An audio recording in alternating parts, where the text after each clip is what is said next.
Good afternoon. I'm Melissa Hicks with C2HR. We're thrilled you've joined us for today's dynamic discussion on the future of learning and development. We're able to offer free educational programs to C2HR's 4,800 members, thanks to the generous support of the C2HR champions and our sponsors. We greatly appreciate their support throughout the year. Today's program will be recorded and available for on-demand viewing. We encourage you to post questions to the Q&A box, and our panelists will field the questions at the end of the discussion. Today's webinar will feature 3 L&D experts from the C2HR member community. They are going to introduce themselves to you. Ladies, the floor is yours. Thank you. Do we want to start, Christine, with you and then go to Diana and then I'll go last? Does that work? Sure. So let me start by saying thank you to C2HR and Melissa for allowing this opportunity to come and talk about a topic that I am extremely passionate about, and also to Nancy for her help in preparing us for today's discussion. Looking forward to sharing this platform with Diana and hearing from some of the other experts that have actually joined the call.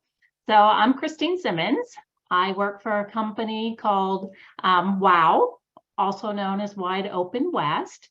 We're one of the largest broadband providers in the country, headquartered out of Denver, Colorado. So we currently serve about 14 markets throughout the Midwest and the Southeast. And trying to think what else I can tell you. How long have you been in L&D? Oh, yeah, thank you. So I've been in L&D in a corporate environment for about 10 years. I've been in this industry for about 18, started back in sales and marketing. And it was actually my sales experience that got me into learning and development. So WOW actually brought me on to start up or to build the sales training program, sales training department for our commercial sales. And that was a long time ago. Started as a team of 1, grew into a team of 2. And now, almost 10 years later, we're a team of about 20 supporting the entire enterprise. So it's been quite a ride, and we're doing some great things. Awesome. Thank you. Diana. Love that, Christine. Looking forward to joining in on conversation with you and Nancy, C2HR. You guys know I'm so grateful for you. So thank you for all that you do. Dayana Falcon. I am a wife, dog mom, daughter, sister, Thea, and my why is to create equal access to opportunity. I was born in Havana, Cuba, raised in Miami, and now living in LA, West Coast, Best Coast. I went to the University of Florida. Go Gators, for any Gators on the call. And I work at ESPN. We're a part of the Walt Disney Company, and our mission is to serve sports fans anytime, anywhere. My background is in digital marketing and advertising. I've been in the industry for 11 years and just hit 2 years in the L&D talent management side of the house. So I'm a newbie. I love it. And I thank you for sharing your why. I think that's awesome. Yeah. Appreciate that. So I am Nancy Murphy, and I work with for Cox Communications, which is corporate headquarters in Atlanta, where I sat for about 8 years. I recently relocated back to Arizona because I just became a new grandma. So very excited about that, and no better reason to come home than just a grandchild. So I have been in the industry, 30 years. I know I'm gonna look at, but a long time, and have been with Cox for almost 20 years. And I have been in operations management, I've been in HR, done all of those functions, but my passion, my why is really around developing leaders and developing our employees to be all that they can be, that they can bring their greatness every single day. So we will jump right in and get started. I want to thank everyone for joining us today for what I know will be an engaging conversation with our two panelists. You know, if you think about 2022, I think we can all agree that it has been an extremely busy year for learning and development. You know, we have grappled with the war for talent, the great resignation, widening skill gaps, hybrid work environments, and so much more.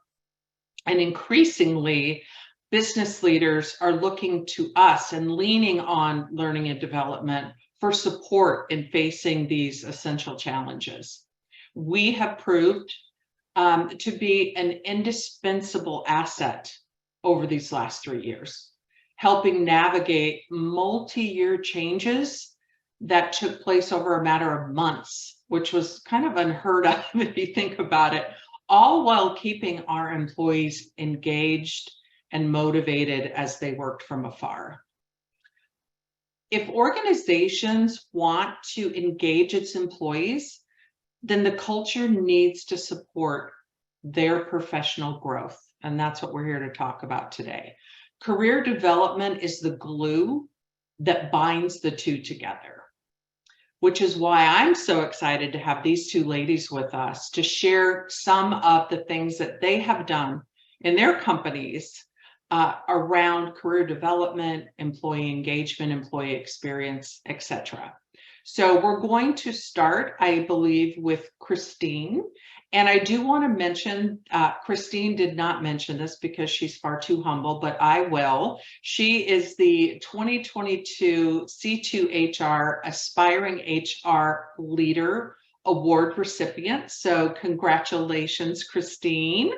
And why don't we start with you and just tell us a little bit about some of, or one of the programs that you're working on as it relates to employee career development. And then Dayana will move to you right after that. And you're on mute, Christine. And again, I just want to invite all of our participants, ask questions. You know, lean in and let's get the knowledge out of these ladies. So there are no questions off limits. Okay, Christine. All right. Thank you for that, Nancy. Yeah, so I'm going to go upstream just a little bit and talk about an overarching goal, or our overarching goal coming into 2022. So on the heels of the pandemic and work from home and just a real shift in our culture in this hybrid workforce, we came into 2022 very serious, very committed to creating a sustainable learning culture. And what do we mean by a sustainable learning culture? How do we bring tools and resources to the table in an environment that is so different for our end users today? How do we make it consumable? How do we make it engaging? How do we make it compelling for them to want to be part of a learning culture or help us continue to evolve in that space? So it became very clear that we had some work to do in the L&D department and really up-leveling our business acumen and coming to the table with our stakeholders, not from a place of support. That's always, that spirit of service is always a part of who we are, but really up-leveling our partnership with our stakeholders. Number one, to identify the skill gaps that exist. Number two, to really work with them in increasing their awareness about the value that learning and development brings not only to their teams, but to the company and the results that they're responsible for. So I say all of that to say that we came in with our flag in the ground, or our stake in the ground of this is what we need to accomplish this year. Mm-hmm. And it's going to take not only our team working on ourselves, right, up-leveling in the business acumen space, but also really working with our stakeholders to develop those relationships, earn the credibility that we are consultants in this space. We can help them achieve their business goals, and we can show them how those results actually connect, right? The learning connects to those business results. So one of the programs, very specifically to answer your question, Nancy, is in the leadership development space. So we rolled out a pretty robust learning leadership development program to include change management for our leaders. How do we help them navigate in this world of change that, again, we found ourselves just almost turned upside down post-pandemic? So change management has been a huge initiative.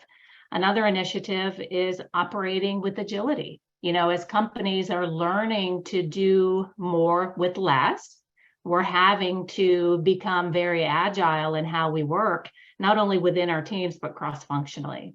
So we're doing a lot of work with our leaders in teaching and training on the concepts of just operating with agility. I think a lot of people think that they do until you show them a framework or you get them inside of some concepts and the practical application of it. So fascinating stuff. And then the last thing that I'll speak to is our leadership coaching program. Near and dear to my heart, and I hope I will have some time later in the program to talk about that, but really introducing a culture of leader coaches who historically, you know, there was a connotation that coaching was always around performance improvement, that what I call the finger wagging, right? We're going to coach you through a performance improvement plan, and really creating a shift in their thinking away from performance management and toward performance enablement. How can we help enable performance? How can we help drive high performance through the tools and the resources and what we call practicum, applying these skills in coaching to their everyday conversations, to the work that they're doing with their teams. So it's been fun working in that leadership space, and we're actually seeing some really good results from the work that our leaders are doing. They're hungry, it's sticking, and they're asking for more. So that's what, you know, that's the best barometer that it's working, or that they like what we're offering. Wow, you've been busy. Yeah. That is a lot. That is a lot. And when you talked about the partnership with the business, you know, it's so critical. And I always, you know, one of my kind of adages is learning is a team sport. Yes. And, you know, we can't just do it by ourselves. We have to have the buy-in and the collaboration from the very highest levels in the organizations. And I also loved what you said about really what I heard was a mind shift for the leaders and how they think about developing their employees, how they think about managing change and getting that next level of performance from their folks. And also, correct me if I'm wrong, Christine, it sounded like you're doing some work with your internal team as well around increasing their business acumen so that they're perceived as trusted advisors. And again, I think that's so critical to the business has to trust us and that we are the experts. And they think they know our world. You know, everyone I think is an HR expert or a training expert.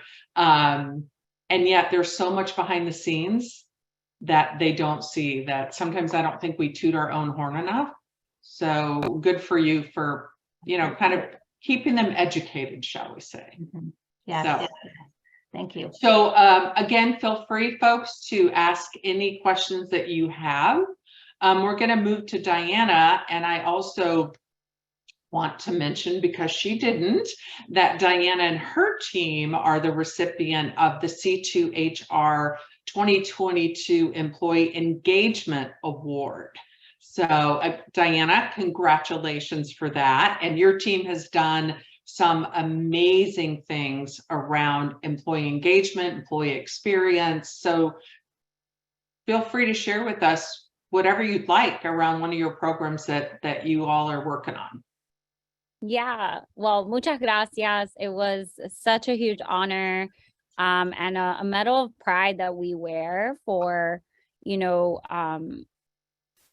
jumping into the deep end to solve this engagement for this next Mhm. generation. So what we are trying to solve, what we have solved, and it's an ongoing journey, but we've seen a lot of success from, is this concept of igniting a culture of career. And as you all know, as HR practitioners, 75% of the global workforce is going to be millennials by 2025. Gen Z is rushing in right after. So the way that we market to them is different, right? So the employee experience needs to be the same. So at ESPN, we've basically embodied the brand, and we've launched this entire initiative called ESPN Career Center. And really it's all been to support internal talent mobility, which I'm a huge champion and advocate for. I will bet my entire professional career on the line that mobility is the secret ingredient to unlock retention, equity, diversity of thought, and innovation in your company. So if you don't have a talent mobility strategy, something to think about. I think what we've done that's really different is we've leveraged the Microsoft tech stack. So for those of you that don't know, Microsoft basically took Excel, PowerPoint, brought them together, uploaded it to the cloud, and had a baby. And basically what it is that they have created low code, no code apps and platforms and tools to let companies build apps, chatbots, internal websites, 360 worlds. The list goes on and on and on and on. And they're only getting started. So we've leveraged their tech stack, and we've created a 360 metaverse. So we built a virtual community around career, inspired by Sports Center, a little show you might all know that we have. So we actually went into our Sports Center studio, took a 360 photo with our Career Center branding, and created this virtual world that allowed our employees to kind of have this home base for breaking news for your career. And in that, I'm excited to share today all of the things we've built within that. We've launched 13 best-in-class career services since then. And I'm proud to share that compared to the other segments in our company, ESPN is the highest in internal talent mobility movement at the Walt Disney Company. So my whole why, right? Creating equal access to opportunity. We really just want to create this electric environment where our employees can live and be the brand through personalization and see their career stages and be able to double down on what growth means to them, because it means different things to different people. So a one size fits all approach does not work anymore. No bueno. Yeah, boy, that is the truth. Wow, that is a lot. And I love, what you're saying about the equal access, because I think we've all heard from employees that want to get into leadership and they don't feel like they have a career path to get there because, well, I can't take this course because it's for leaders, and yet how am I supposed to be a leader? So was that part of your reasoning behind this open access? Yeah. So also, and just to point, it's not just for leadership. There's people that want to grow into career paths that don't lead to leadership, actually majority. And I would probably, my gut tells me majority of Gen Z too. I think that there's a power in subject matter expertise and then pivoting a bit in that across the company. Yeah, we don't require titles or anything. Like anything that we've built is open to all employees in our company, even beyond ESPN, other parts of the Walt Disney Company. They're more than welcome to join our initiatives and programs. And I think too, like, as you think about the employee experience, you have this bomb onboarding and they're like, yeah, I'm at WOW or I'm at ESPN and this is awesome. And then it's like, figure it out. Like, so I think it's finding those like pulse moments. So we did a showcase competition, we launched mentoring circles, like right there, and we do it strategically at different times of the year. So there's always something that gets them excited and rejuvenated and re-energized. Because we cover 365 days a year of sports. It never stops. So we don't, right? Like there's different seasons, but it's a fast-paced business. So, prioritizing what does growth mean for you? It has to be micro, it has to be bite-sized, and it needs to be personalized to what they need. They can't spend 10 hours exploring, maybe I'll take this. Like they kind of want the like AI approach of like, you like this, you might like this, in real time. So that's what we've done. I am curious to know from both of you, how much are you using virtual reality, AI, bots, those sorts of things, so that you can meet the learner where they are and stay kind of on top of the innovation in terms of learning modalities, etc. So either Christine or Dayana, love to hear what you guys are doing. Christine, you want to go first? Yeah, and actually what I'm going to do is defer to you, Dayana, because it sounds like you are light years ahead of where we are. All I can say is that it's been on our list and we're not quite there yet. So we're growing to that. And when I met Dayana and she first shared what they were doing at her company, I said, oh my gosh, I want to be you when I grow up, right? In all of these tools in that whole AI world, because it's just so fascinating. We're just not there yet, quite frankly. The key word being yet, which I love. So yeah, we're all in. We're all in on AI. And I think sometimes the word AI overwhelms people. So I just want to reiterate that AI is think of it like you're watching Disney Plus and you watch a movie and then it's like, if you liked this, you might like this. Like it's just technology that helps you get what you want faster, better, stronger. Now I'm, singing a song, but, so we have a chatbot where all of our different services that we have in career, like when people type into the chatbot, if they're looking for networking or they're looking for career refresh or they're looking for interview prep or they're looking, right, they type those words and it's like, hey, check this out. So we've done that for chatbots. So think of that as like frequently asked questions so that we free up our HR teams to do more strategic work. And there's kind of this repository. So that's what we've done on the bot side. And then on the VR, on the mixed reality side, we have a 360 metaverse with SharePoint Spaces. It's their 360 technology. So you just upload a 360 photo, similar to Facebook 360. Maybe some of you have taken photos on Facebook and uploaded it that way. When you want to see like a wide panel view, think of that all the way around.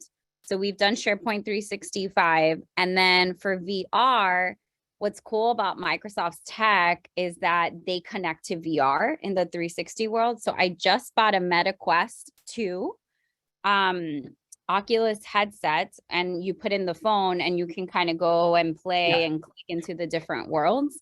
And we're actually building this whole in real life career center because we've built this virtual world and now we're doing in real life career centers in our offices. So that kind of world is a way to kind of bridge the two and create a hybrid experience.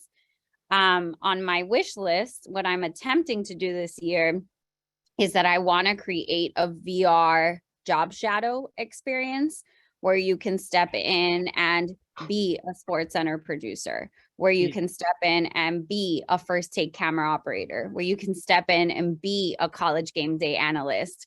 I think there's something really cool about feeling what that job could be like. So I'm experimenting there right now. Nothing to show for it yet, but it's a goal of mine for this year.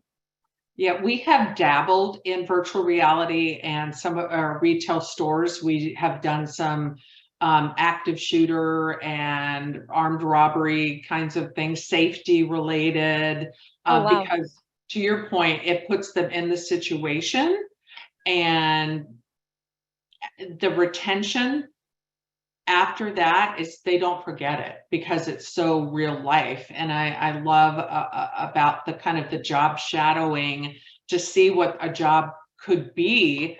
And then I think about, you know, we're a service industry, right? And so could we use that to help our frontline agents in how they respond to customers, right? And put them through some different scenarios. You know, Creating Christina, empathy. yes, absolutely. Absolutely. And, you know, we have folks going into customers' homes and being able to give them some situations of what that could actually be. So I'm like you, I'm very excited about the future. I wish we could quadruple our learning technology budget. And I think we would all love that, because I think, to me, learning technology is one of the core impetus to really having that interactive and engaging learning experience. Yeah, and So, if I may, on the AI side, the other thing I would recommend to all of you is to explore talent marketplaces. So my favorite is Gloat. It's a Mhm. swipe right on career, and I feel like for a long time we've been in a gig economy. I think it's becoming the creator economy right now. So it allows employees to put what skills they have, what skills they want, what their interests are. It creates talent succession planning at scale. And for big, large enterprises like the Walt Disney Company, or like, you know, others like the Metas of the world, where they have multiple entities under them, like Apple. What's cool is that you can help create succession planning at scale in your organization, no matter the level, because employees are opting in Right. into where their interests are. And I think for a long time, historically, pre me being in HR, right, I'm a newbie, so I'm learning, but a lot of succession planning has been like leaders saying, well, I think, you know, this person could be great at X. I think we need to flip that. I think we need to do it like, where do they want to go? And then I think the growth will come naturally. Yes, yeah, I agree. And I feel like a lot of it's been, we've been pushing, right? We've been, you know, fishing for everyone. And I think that's really turned around into people do want to fish for themselves, and they do want to go find the learning that they want. And, you know, this whole notion of learning in the flow of work, and how do we bring it closer to the employee, what they need, when they need it, in the right format. So I want to shift a little bit. You mentioned career or skills and skill development. So, you know, I think employee skill development and the employee experience has become front and center for many organizations. Not just the skills and experiences for today, but for the future. And we're seeing record numbers of people retiring, leaving organizations after 20, 30 years. They're taking a lot of knowledge with them. So what are your companies doing to ensure that employees have the necessary skills and experiences to not only support the business, right? Because that's important, but also to grow their careers. So Christine, do you want to chime in on that one? Yeah, such a great question, Nancy. So what we're doing at WOW in this space is we've stood up, well, through doing our learning needs analysis with our stakeholders and really recognizing where the skill gaps are.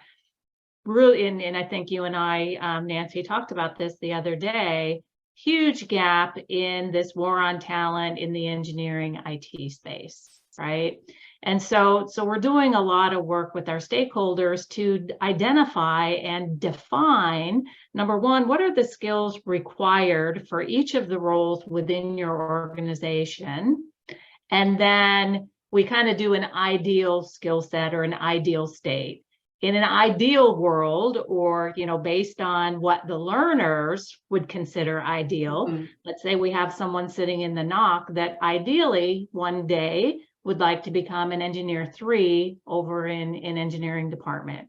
So what skills are we identifying? What gaps are we identifying that we can find or match programming to, learning content, and deliver back to them learning tracks or learning journeys?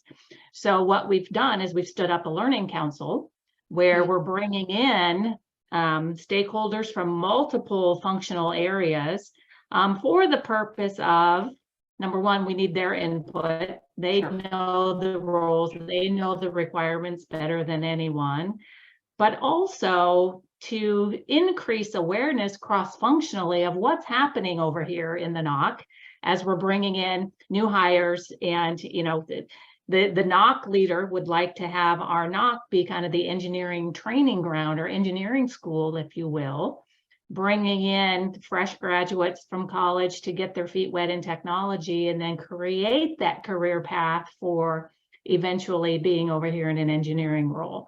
So first time ever that they've all been together in some sort of forum or platform to be able to share ideas, to see where there's maybe duplication of not only effort, but duplication of desire in these areas. So really, again, inserting ourselves into their worlds as a partner to truly understand what their requirements, what their needs are. And the cool thing that's coming out of this, and it reminds me of some of the work that Dayana's talking about, where giving optionality or giving choice to the employee, a lot of our leaders, a lot of our stakeholders are allowing their leads or their high potentials to be their representative in this council. So it's not just all top down, this is what we think are the requirements. We're hearing from the bottom up as well. And so it's just creating a really neat dynamic and getting them excited, because I think, to Dayana's point, they're actually realizing, there are some options available here. We just haven't stopped long enough or stopped in order to explore what's really available. And they haven't had anyone. Hi, C2HR Familia. We are. Whoop. Sorry. I was pulling up something. Ignore me. Keep going. Okay.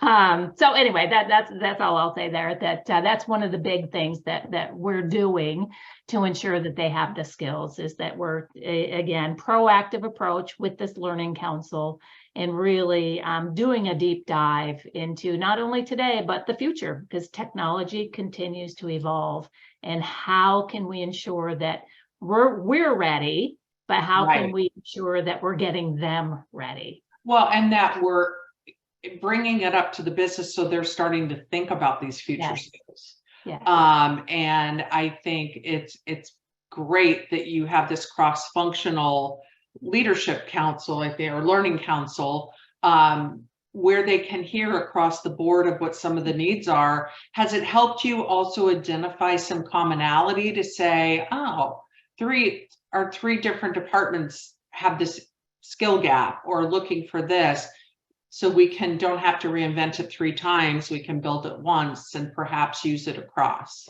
That's exactly right. That's what's coming out of this, and we're seeing it mostly in the vendor training space. And so while each of those respective areas have their own gradient of knowledge that they need or skill developed from that vendor, it's still the same vendor who just happens to have a whole portfolio of training to pull from.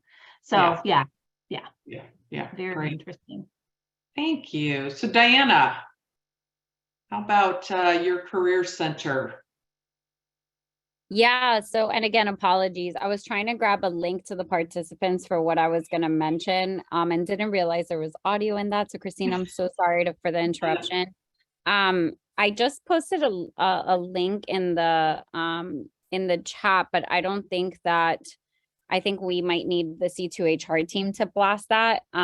If not, if you go to my LinkedIn and you search ESPN Career Center or C2HR ESPN Career Center on Google, this will come up for anybody here that's a visual person. On the employee experience side, I think that innovation is a top skill that a lot of people want and like crave, but like they're not sure how or why, or like, right, like the practicality of it. Like it's kind of like, yeah, I'm innovative ish, like, right. So what we've done, two things. We launched a content series called the ESPN Career Center Innovation Igniter Masterclass Series.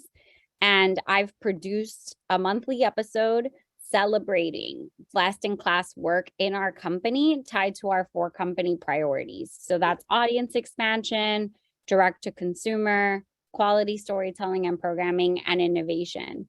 And one, that level of recognition of our teams and celebrating them for that work instantly goes viral, right? Because the team is proud and they want to share.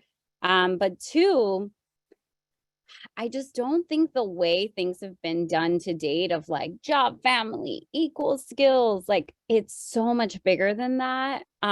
If you think about, you know, the most innovative thought leaders on the world, on this planet, they came from non-traditional backgrounds. They didn't just follow this one path to reach X, and they had various diverse life experiences and skills that unlocked new thinking.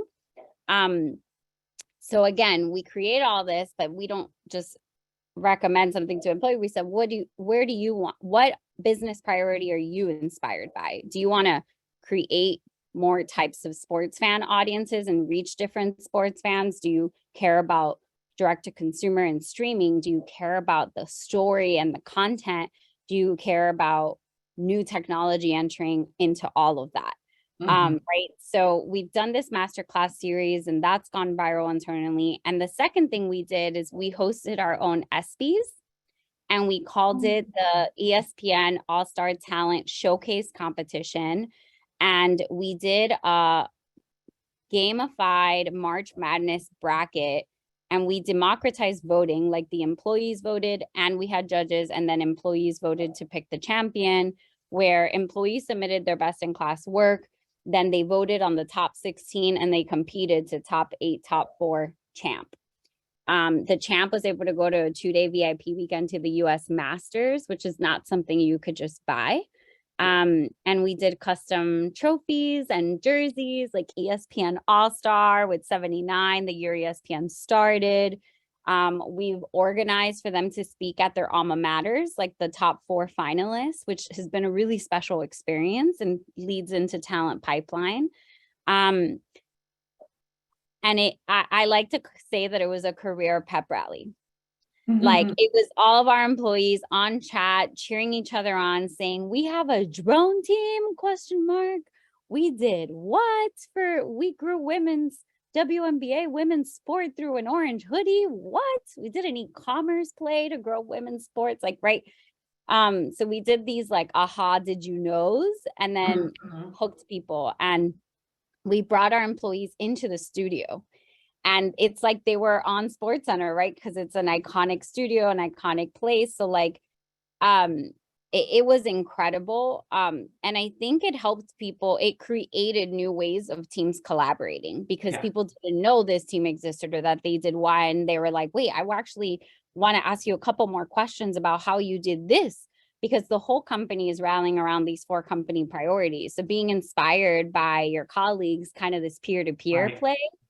And gamifying it, because, you know, sports and more competitive, has really resonated with our teams. So did their submissions have to tie to one of your 4 priorities? Okay. And that was like the award categories. Okay. I'm thinking just about the employee experience, and that's like creating, no pun intended, Christine, but creating that wow employee experience is like, and that they really feel that they're making a difference and they're part of something, and that their colleagues are cheering them on. I mean, that's going to get them excited every day of the week. And it tells me that, you know, when you were talking about innovation, you can't really have innovation if you don't have trust. and you don't have courage and vulnerability to know it's okay to fail. So would you say that that's part of the ESPN culture, is to fail fast, take risks, be innovative?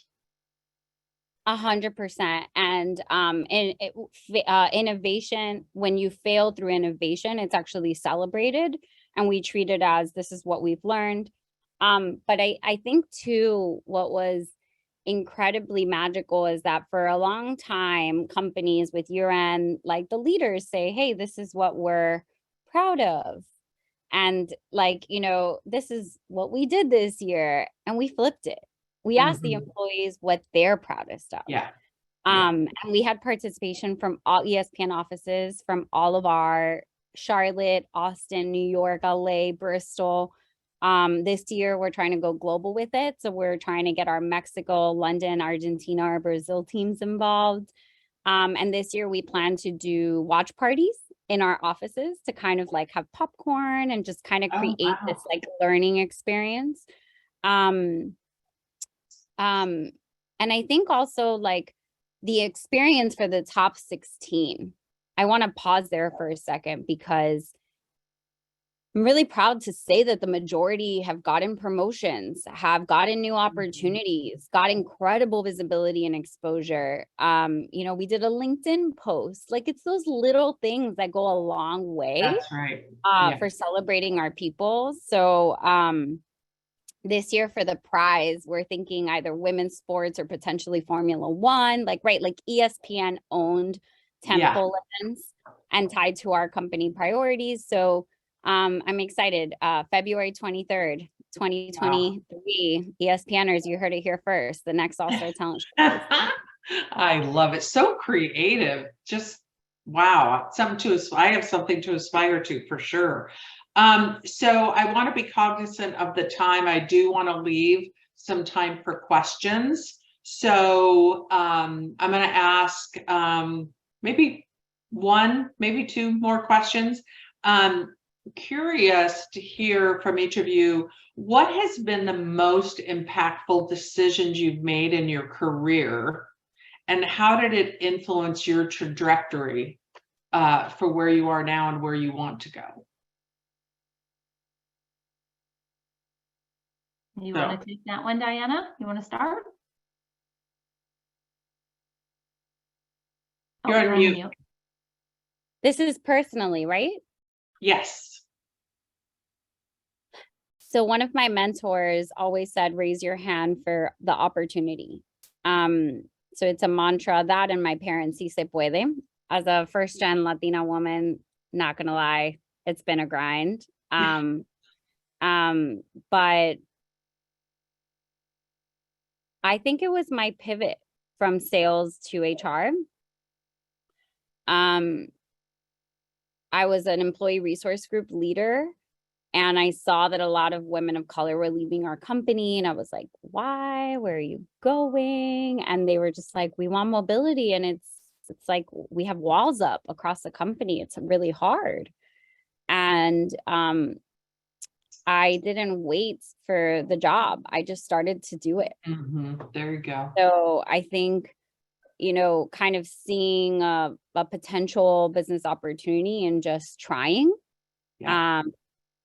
was the one for me. Yeah, I love that. Just raise your hand. You're never going to get anywhere if you don't raise your hand and you don't let people know. And I love the curiosity. You're asking the questions. Well, wonder why. That's awesome. Christine, how about you? Yeah, so for me, similar to Dayana, that shift from sales into L&D really wasn't corporate HR at the time.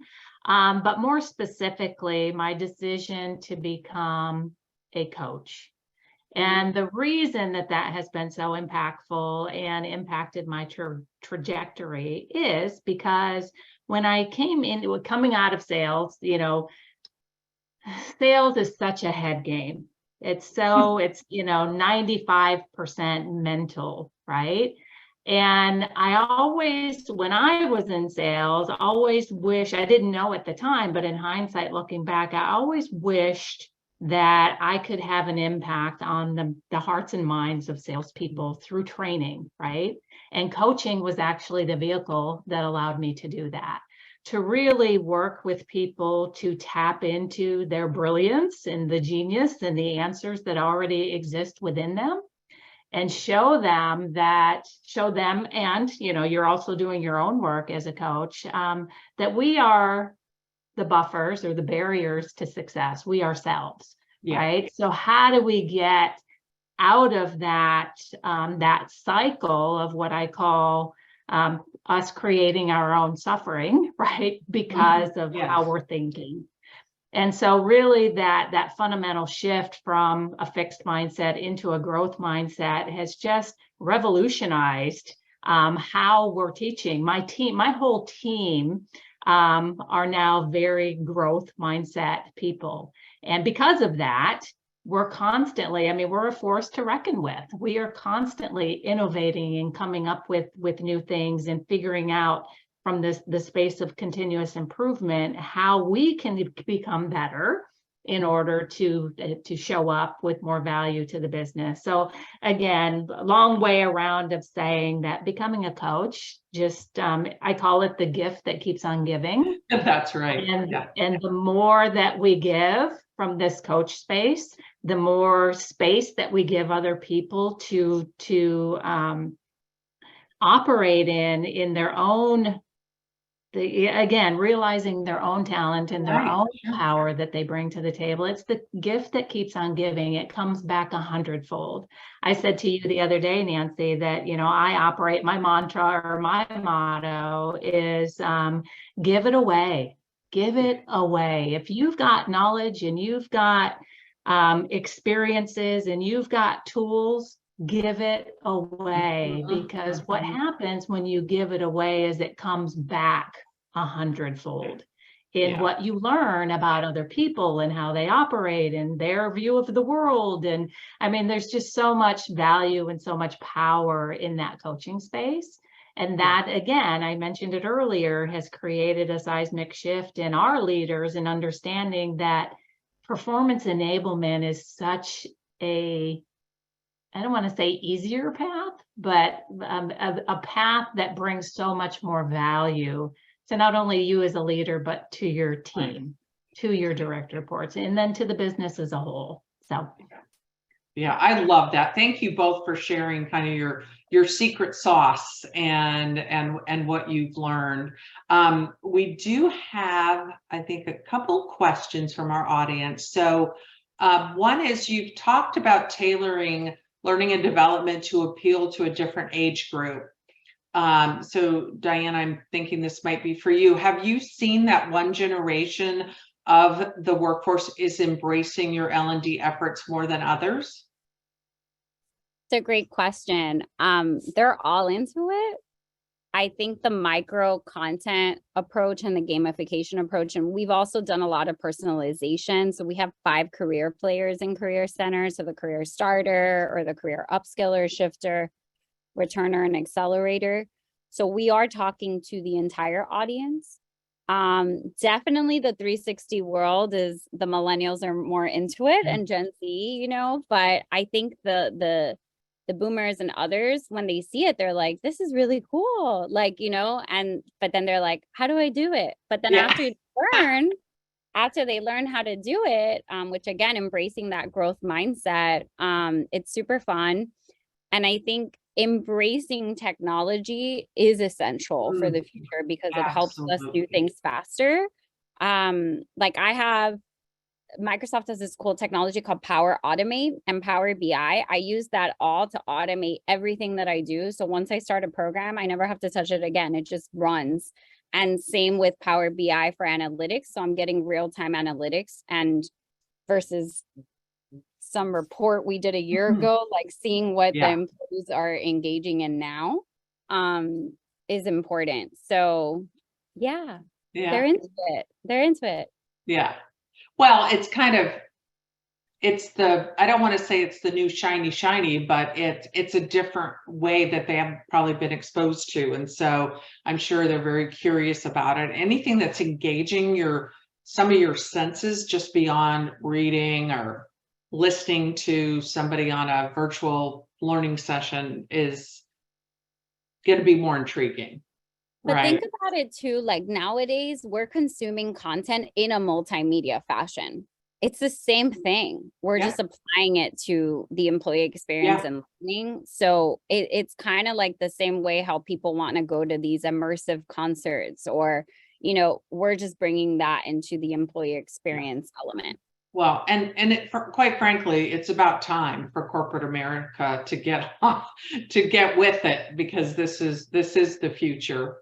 So another question, and Christine, I'll turn it to you, is you've all accomplished so much for your companies. Looking to 2023, what do you expect to be your biggest L&D opportunity, as well as your biggest challenge?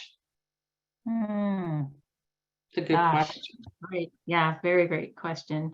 So biggest opportunity, I believe, will be to continue get some real traction in these learning tracks, in these learning journeys, and being able to partner with the HRBPs, and again, delivering back to the business career pathing for each of those roles. So massive undertaking, as you can imagine, you know, due to the number of roles that exist out there. So huge opportunity there for us. And, you know, the challenge there is if we don't do it, then we fall prey to having to outsource for talent because we haven't been able to build it internally.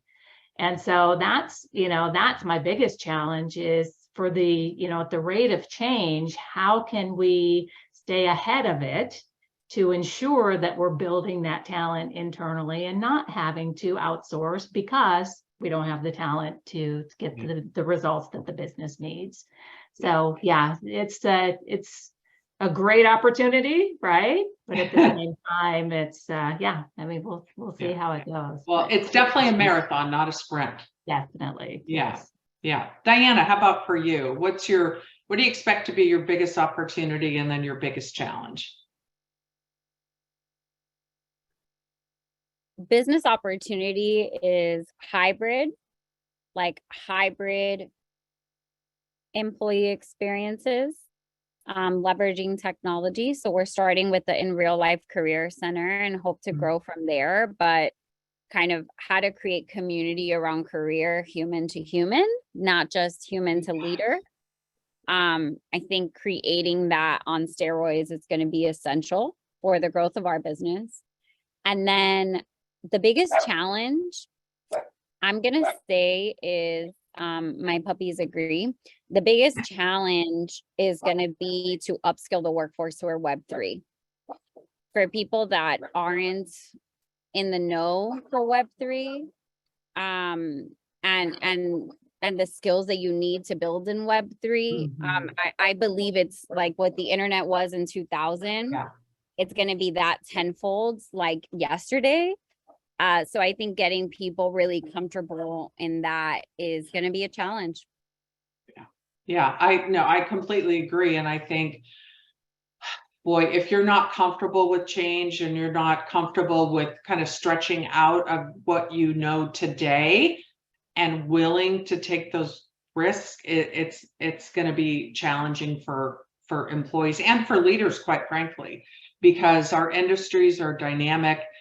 Technology is changing every day. The tools we use are changing, and there's so many opportunities. How do you narrow down what's the right one at the right time for the right things? So I think 2023 is going to continue to be a very dynamic year for learning and development. I am so happy in the 30 years I've been in this business and in this genre, if you will, we're becoming more and more that trusted advisor and that business partner. And you both have touched on it. You have to know your business. You have to be able to speak with your clients, but you also have to be an expert in the learning and development world, right? And you know, I think one thing it's crystal clear after our conversation is that learning that just checks the box, it's just not good enough. It just simply is not good enough anymore. And that skills has become really front and center for everything that we do. So I, again, want to be cognizant of time. We have about 4 minutes left. I want to just thank C2HR for coordinating all of this and picking such a relevant topic. And then a huge thanks to Christine and to Dayana for being so open and sharing what their companies are doing. It truly does take a village to support our organizations and our industry. And I love the fact that C2HR creates a forum where we can all come together and share and learn from each other, because we're all in different places. So with that, Melissa, I didn't know if you had any further closing remarks you wanted to make, but I just wanted to thank everyone who joined us today and hope you found some value out of what you heard from our panelists. Thank you to the three of you. It's been outstanding, as one of our attendees just posted in our Q&A section. We will be sending out to all of the registered attendees the link that Dayana referenced, as well as the link to Christine's article on her efforts at WOW. And we'll look forward to sharing this with all of you on demand as well. As soon as that's available, you'll be receiving an email with the link. Great. And All if right. I may, I did something brave today. I have been wanting to publish my first LinkedIn article. It was like a goal of mine this year, and it is November 16th, and I did it. I just went to the LinkedIn Talent Connect conference that had an incredible 3 days of insights in the talent management, TA, and L&D worlds, and I wrote my top 10 takeaways. So for anybody that's my friend on LinkedIn, go check that out. I just wanted to share because it's fun to do brave Good things. for you. Yeah, absolutely. Go for it. That's I love awesome. it. Well, thank you all again. I hope you have a great rest of your week and a wonderful Thanksgiving. Thank you. Happy Thank you, Thanksgiving. Nancy. Thank you, Dayana. Great job, Christine. Great job, Nancy. Thank you, you for everyone. having me. Take care.